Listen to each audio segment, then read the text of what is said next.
नमस्कार विद्यार्थी मित्रांनो. आजच्या या भागात आपण एका अशा अफाट कुतूहलाची आणि वैज्ञानिक विजयाची कथा उलगडणार आहोत जी तुमच्यासारख्या प्रत्येक विद्यार्थ्याने ऐकायलाच हवी. ही गोष्ट आहे एका अशा अवलियाची ज्याने एका नुकत्याच स्वतंत्र झालेल्या देशाला थेट अवकाशात झेप घ्यायला शिकवलं. आता तुम्ही सगळ्यांनी बातम्यांमध्ये अंतराळ मोहिमांबद्दल खूप ऐकलं असेल, बरोबर? चंद्रयान-3च्या यशाने संपूर्ण जगाला कसं थक्क करून सोडलं हे तर आपल्याला माहीतच आहे. पण आता एक विचार करा, त्या लँडरचं नाव विक्रम असं का ठेवण्यात आलं असेल बरं?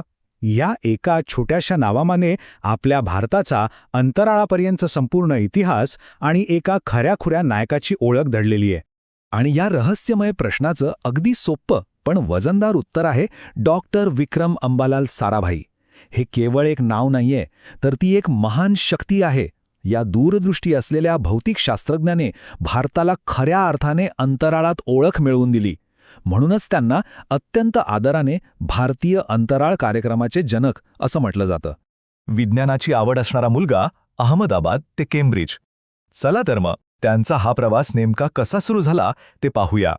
तुम्हाला कदाचित आश्चर्य वाटेल, पण अगदी तुमच्यासारखे लहान असतानाच विक्रम यांनी स्वतःच्या घरात छोटे रेडिओ आणि विज्ञानाचे वेगवेगळे प्रयोग करायला सुरुवात केली होती. म्हणजे बघा ना, घरातलेच छोट्या छोट्या गोष्टींमधनं काहीतरी नवीन बनवायची ही धडपड होती. एक साधी बालसुलभ उत्सुकता एखाद्याच्या आयुष्याला कशी मोठी कलाटणी देऊ शकते हे यातून अगदी स्पष्ट दिसतं. ज्ञानाची ही प्रचंड भूक या कुतूहलानं भरलेल्या मुलाला थेट इंग्लंडला घेऊन गेली. तिथे त्यांनी केम्ब्रिज विद्यापीठात भौतिकशास्त्रात म्हणजेच फिजिक्समध्ये उच्च शिक्षण घेतलं.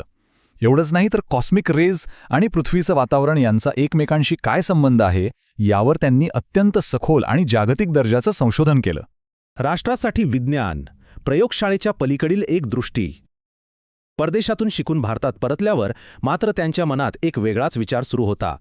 तर सर्वात महत्त्वाचा मुद्दा हा आहे की विज्ञान केवळ प्रयोगशाळेच्या 4 भिंतीत अडकून राहू नये असं त्यांना ठामपणे वाटायचं.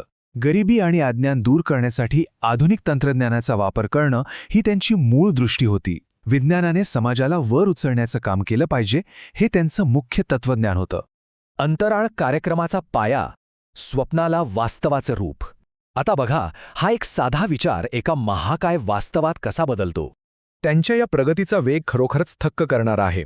1947 मध्ये वय फक्त 28 वर्ष असताना, विचार करा, फक्त 28 वर्षांचे असताना त्यांनी अहमदाबादमध्ये फिजिकल रिसर्च लॅबोरेटरी म्हणजेच PRLची स्थापना केली.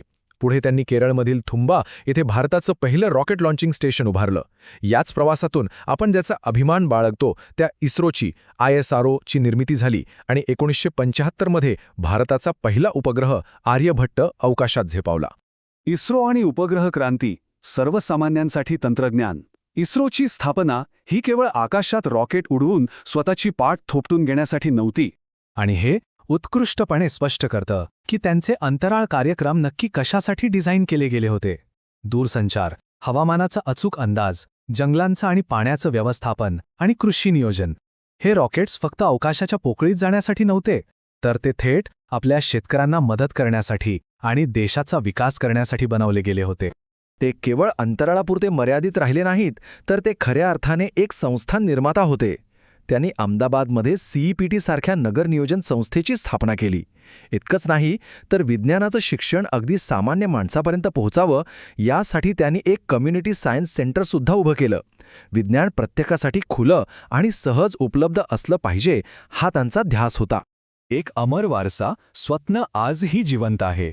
त्यांच्या कार्याची व्याप्ती इतकी मोठी आहे की तो आज आपला एक राष्ट्रीय वारसा बनला आहे. 52, फक्त 52, 30 डिसेंबर 1971 रोजी वयाच्या अवघ्या 52व्या वर्षी डॉक्टर साराभाई यांचं अचानक निधन झालं. विचार करा, एका माणसाने इतक्या कमी आयुष्यात जे मिळवलं आणि देशासाठी जे उभारलं त्याचा आवाका खरोखरच किती प्रचंड आहे. आज जेव्हा आपण बातम्यांमध्ये चांद्रयान किंवा मंगळयानसारख्या नव्या आणि यशस्वी मोहिमा पाहतो, तेव्हा हे कायम लक्षात ठेवायला हवं की आजची प्रत्येक आधुनिक अंतराळ मोहीम डॉक्टर साराभाई यांच्या त्याच दूरदृष्टीवर आणि त्यांनी सुरुवातीला उभारलेल्या भक्कम पायावरच उभी आहे. आणि म्हणूनच या कथेच्या अगदी सुरुवातीला आपण जो प्रश्न पाहिला होता त्याचं उत्तर आता तुम्हाला नक्कीच मिळालं असेल. चंद्रयान-3च्या लँडरचं विक्रम हे नाव डॉक्टर विक्रम साराभाई यांना दिलेली एक कृतज्ञतापूर्वक आदरांजली आहे. चंद्राच्या पृष्ठभागावर उतरलेलं हे नाव त्यांच्या महान आणि अतुलनीय योगदानाची कायम साक्ष देत राहील. आज आपण या एका अत्यंत विचार करायला लावणाऱ्या प्रश्नावर थांबूया. घरात केलेले विज्ञानाचे साधे छोटे प्रयोग जर एका संपूर्ण देशाला चंद्रावर घेऊन जाऊ शकतात, तर तुमच्यासारख्या आजच्या विद्यार्थ्यांच्या मनात असलेली ही उत्सुकता उद्या या जगाला कुठे घेऊन जाईल? सतत शिकत रहा, प्रश्न विचारत रहा आणि आपली उत्सुकता जिवंत ठेवा, कारण भविष्यातील मोठी झेप त्याच उत्सुकतेतून जन्म घेणार आहे.